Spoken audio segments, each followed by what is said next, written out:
ತಮಸ್ಸಿನ ಅರ್ಥ ಅಂಧಕಾರವಾಗಿದೆ. ಒಳ್ಳೆಯದು ಕೆಟ್ಟದ್ದು ಎನ್ನುವುದನ್ನು ಯೋಚಿಸದೆ ಜೀವನ ವ್ಯಯಿಸುವುದನ್ನು ತಾಮಸಿಕ ವ್ಯವಹಾರ ಎನ್ನಲಾಗುತ್ತದೆ.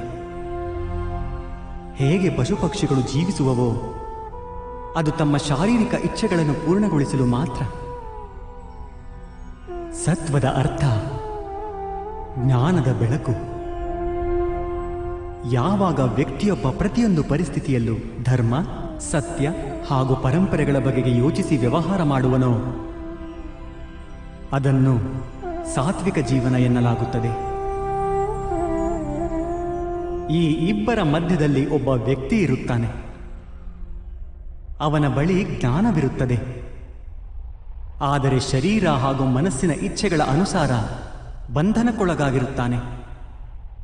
ಅಂಥ ಮನುಷ್ಯ ರಜಸ್ಸು ಅರ್ಥಾತ್ ಅಹಂಕಾರದ ಮನಸ್ಥಿತಿಯೊಂದಿಗೆ ಜೀವನ ಮಾಡುತ್ತಾನೆ.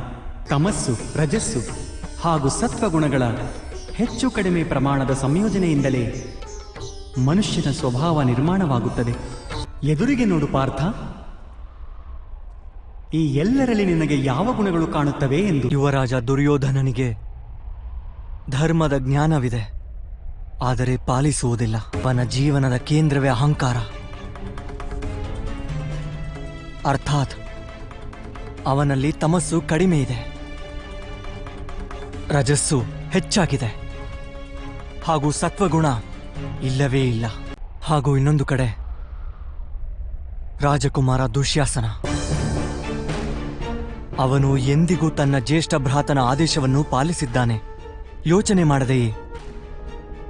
ಅರ್ಥಾತ್ ಅವನಲ್ಲಿ ಕೇವಲ ತಮಸ್ಸಿದೆ. ಮಹಾಮಹಿಮರನ್ನು ನೋಡು ಪಾರ್ಥ.